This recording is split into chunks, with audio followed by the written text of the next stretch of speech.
భారత మాజీ ప్రధానమంత్రి డాక్టర్ మన్మోహన్ సింగ్ గారి మృతి పట్ల ఈ సభ తన తీవ్ర సంతాపాన్ని వ్యక్తం చేస్తుంది. శోకార్తులైన వారి కుటుంబ సభ్యులకు ప్రగాఢ సానుభూతి తెలియజేస్తుంది. అంతర్జాతీయ ప్రఖ్యాతి పొందిన ఆర్థికవేత్త డాక్టర్ మన్మోహన్ సింగ్ గారు భారతదేశానికి తన విశిష్టమైన సేవలను అందించారు.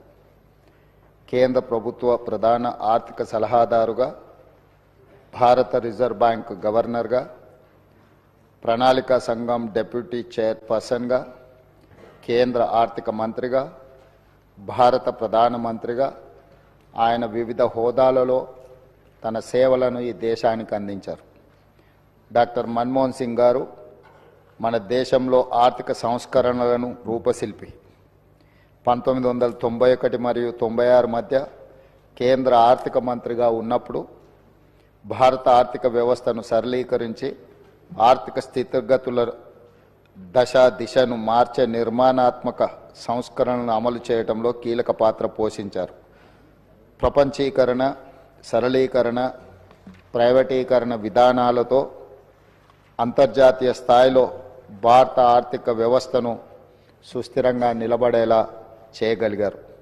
2004 మరియు 2014 మధ్య భారత ప్రధానమంత్రిగా ఉన్న మన్మోహన్ సింగ్ గారు తన పదవీ కాలంలో ఎన్నో చారిత్రాత్మకమైన సామాజిక కార్యక్రమాలకు శ్రీకారం చుట్టారు.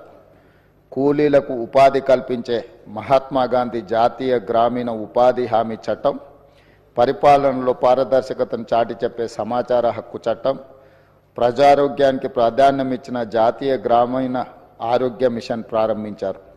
అందరికీ ఆధార్ కార్డు లాంటి సామాజిక విప్లవాత్మక కార్యక్రమాలను ఆయన హయాంలోనే మొదలయ్యాయి. 4 కోట్ల తెలంగాణ రాష్ట్ర ప్రజలు డాక్టర్ మన్మోహన్ సింగ్ గారికి ఎంతో రుణపడి ఉన్నారు. ఆయన ప్రధానమంత్రిగా ఉన్నప్పుడే తెలంగాణ రాష్ట్ర ఏర్పాటుకు మార్గం సుగమమైంది. 2014లో ఆంధ్రప్రదేశ్ రాష్ట్ర పునర్వ్యవస్థీకరణ చట్టాన్ని పార్లమెంట్ ఆమోదించింది.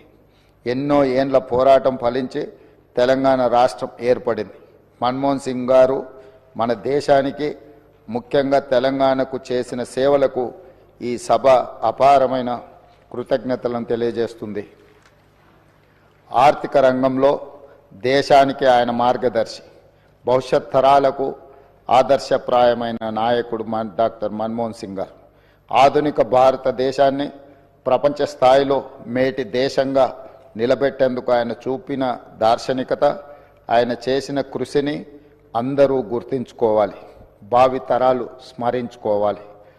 భారత మాజీ ప్రధాని డాక్టర్ మన్మోహన్ సింగ్ గారికి అత్యున్నత పురస్కారం భారత రత్నను ప్రదానం చేయాలని కేంద్ర ప్రభుత్వాన్ని కోరుతూ ఈ సభ తీర్మానం చేస్తుంది.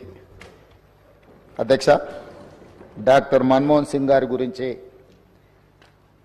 ఈ దేశంలో ప్రతి యువకుడికి, ప్రతి రైతుకు, ప్రతి పేదవాడికి మనం ప్రత్యేకంగా చెప్పవలసిన అవసరం లేదు. ఎందుకు అంటే ఈ దేశంలో ఎల్పిజి లిబరలైజేషన్, ప్రైవేటైజేషన్, గ్లోబలైజేషన్ సరళీకృత ఆర్థిక విధానాలను తీసుకొచ్చి ప్రపంచంతోనే పోటీ పడే విధంగా మన భారతదేశాన్ని తీర్చిదిద్దడంలో మన తెలంగాణ బిడ్డ పివి నరసింహారావు గారు ప్రధానమంత్రిగా ఉన్నప్పుడు ఆర్థిక మంత్రిగా వారు వేసిన పునాదులు ఈరోజు భారతదేశం ప్రపంచ దేశాలతో పోటీ పడడానికి పూర్తి స్థాయిలో మనం పోటీ పడుతున్నాము అని అంటే ఆనాడు డాక్టర్ మన్మోహన్ సింగ్ గారు తీసుకున్న నిర్ణయాలు. అదేవిధంగా అధ్యక్ష, ఈరోజు ప్రపంచమే గర్వించదగ్గ ఆర్థికవేత్త, ఈ ఆర్థికవేత్త ఈ దేశం కోల్పోవడం అనేది మనకు తీరని లోటు. ఈ లోటు వారి కుటుంబానికే కాదు, యావత్ దేశానికి, ప్రపంచానికే ఒక గొప్ప తత్వవేత్త, ఆర్థికవేత్త, గొప్ప నాయకుడిని కోల్పోవడం జరిగింది. అధ్యక్ష, నీతి, నిజాయితీకి, నిబద్ధత అని ఒకవేళ ఎవరినైనా ఉదాహరించాల్సి వస్తే, రోల్ మోడల్గా ఎవరినైనా మనం తీసుకోవాల్సి వస్తే ఈ తరంలో డాక్టర్ మన్మోహన్ సింగ్ గారితో పోటీ పడే వాళ్ళే లేరు అని చెప్పి ఈ సభ ద్వారా నేను తెలియజేయదలుచుకున్నాను.